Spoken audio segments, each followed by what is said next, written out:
The supposed gun-free zone is a lie. Okay, gun-free zones are not gun-free. If you have a person who is evil and for whatever reason decides that they want to kill other human beings, they can always find a way. If you've created one of these gun-free zones, he can find a way to bypass it, get a gun in that environment, and to start killing. Generally without much resistance, because you as a protectionist created this gun-free zone, stripping otherwise good people of their means to resist such a mass murderer. About one day after I posted my video, the sheepdog concept, you'll see an annotation there, another mass shooter went into one of these gun-free, free-fire zones, as a lot of us like to call them, and started killing people. With no guns close by, he succeeded. Killed 12, wounded many others. If my details are right, subject to change. Okay? So how did that gun-free zone created by the Department of Defense work out? Okay? They prevent concealed carry permit holders coming on the post, on the installation, and having their legally concealed handgun to defend against and prevent this type of shooting. How did that work out that day? Not too good, by my estimation. Again, we see the complete and abject failure of these supposed gun-free zones. What they are killing fields. Okay? What they do is set up an environment where a wolf, in this case, his name was Nidal Malik Hassan, can come in and just start mowing people down with his gun. With impunity, relatively speaking. Reference my Close to Engage video, and I talk about that. But in a lot of people's estimation, with impunity. How many times we have to go through this to understand that the only thing that generally will stop a gun is another gun? How did it play out in this case? It was another gun, wielded by an off-duty police officer, Kimberly Munley, a petite female SWAT officer that closed to engage, my favorite phrase, the bad guy, and ended the carnage in this gun-free zone. Okay, and military and police are not the only ones that should have guns. There's not enough of them. Let's talk about police. There just isn't. Truly, when seconds count, police are only minutes away. So true.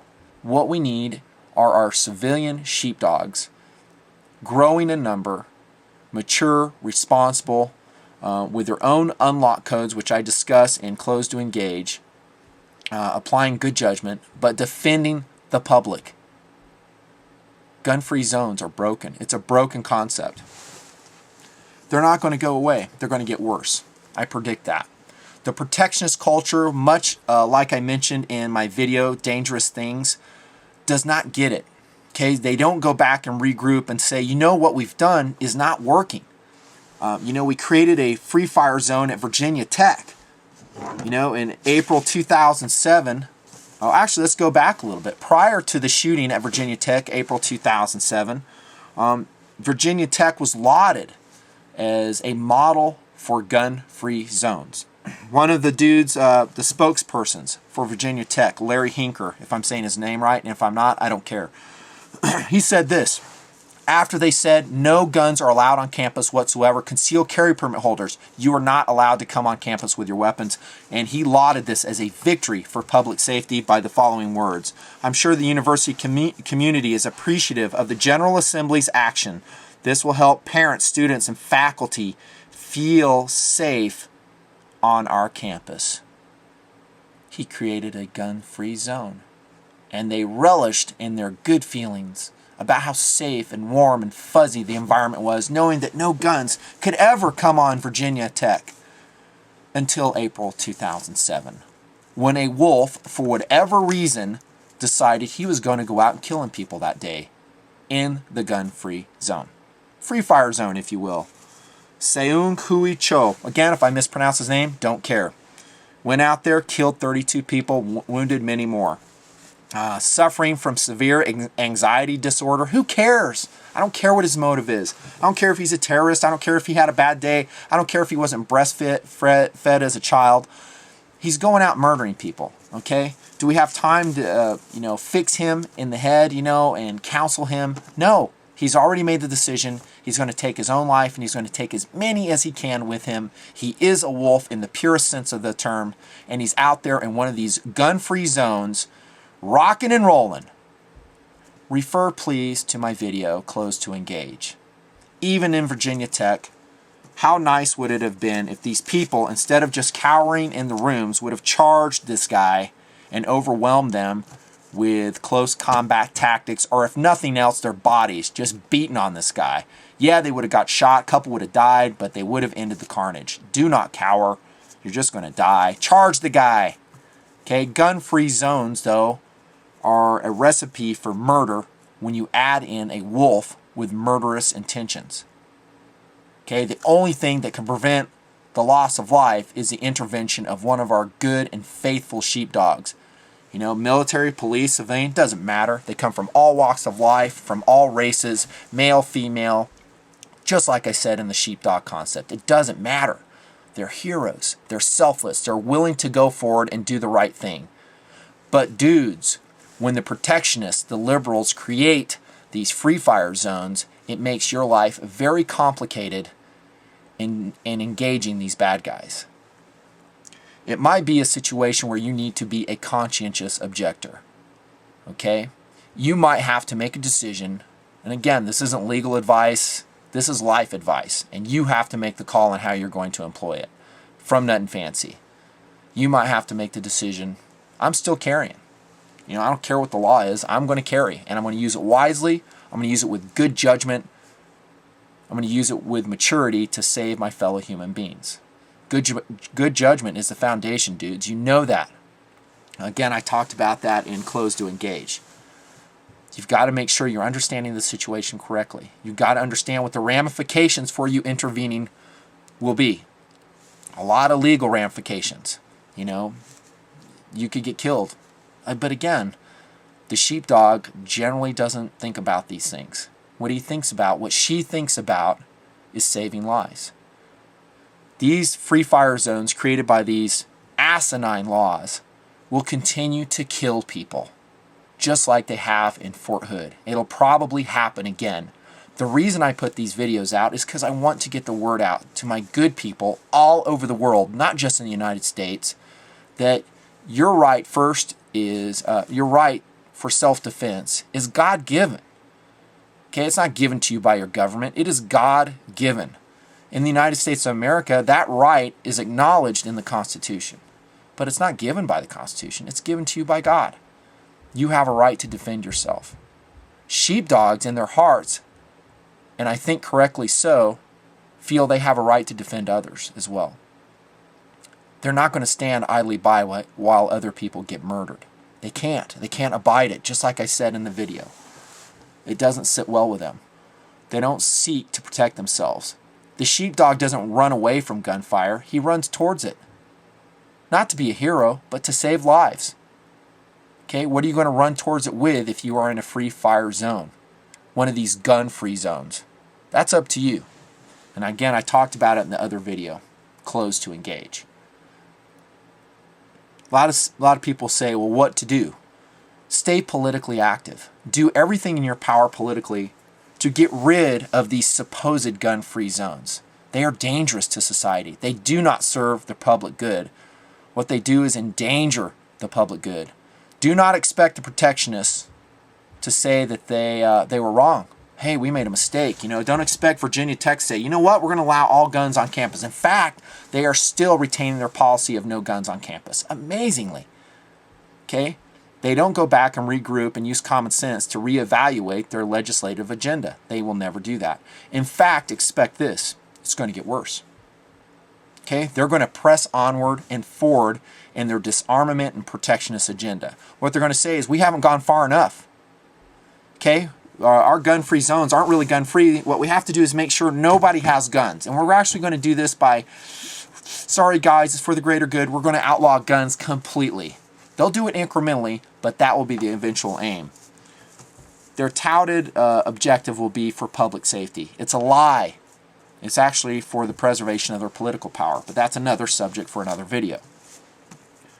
But the protectionist agenda will not do that. What they're going to do is try to use technology, perhaps, to enforce their gun-free zones.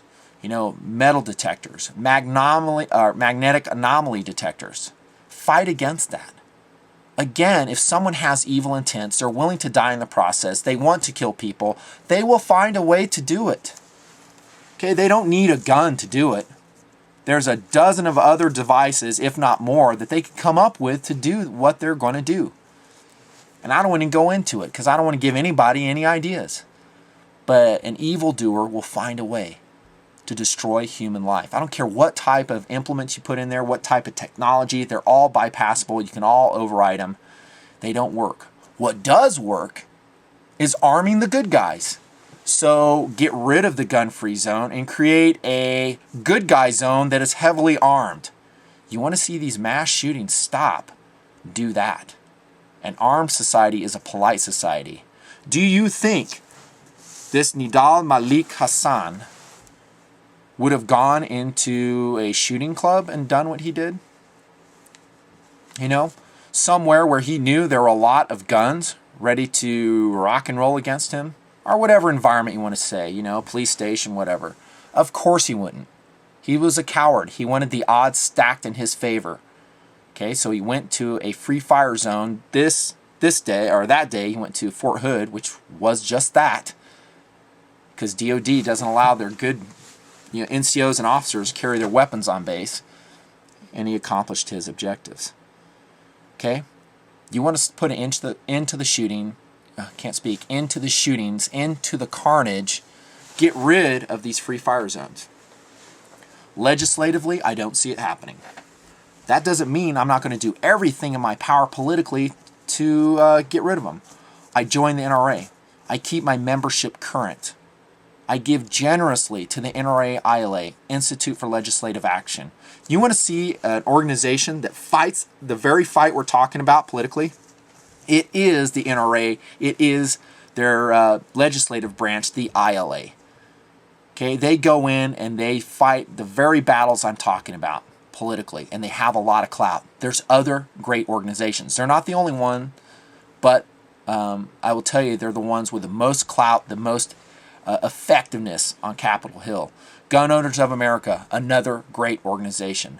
But a lot of times you don't have a lot of money to join everybody and to give to every organization. So I ask you to focus your efforts, NRA, ILA, and they will do everything in their power to overturn these laws that create these free fire zones. They're not going away. They're probably going to get worse, dudes. But you are a sheepdog. Okay? You are a caring and feeling human being that does the right thing. And if you become a conscientious objector in these areas, I salute you, because you're doing it for the right reasons, and I sure wish one of you would have been there that day on Fort Hood to save lives. Okay? We are Samaritans as sheepdogs, but we are also warriors, and when we have to, we will engage to save lives. Again, I don't want to come across as an end-all expert or a legal expert by on any level. All of us live in different areas. And we all have, all kinds of laws and regulations that will, dictate all these matters. It's up to you to decide how you're going to address those. Okay? But we just lost 12 people, and a lot more are wounded there in Fort Hood, Texas, in one of these free fire zones. So tell me, how is that protectionist, anti-self-defense culture working in the United States of America? Virginia Tech, Columbine, Mumbai, India, another great example of where murderers came in and killed a whole bunch of people because no one had means to resist, at least not the gun. Fight against these areas and fight against the wolves. This is Nutnfancy, and that's the way I feel. Thanks, dudes, for the support. Thanks for all you do. Continue in your sheepdog calling, no matter what the law says. You are doing the right thing, and I think, honestly, that the public will acknowledge that in the end. Signing off.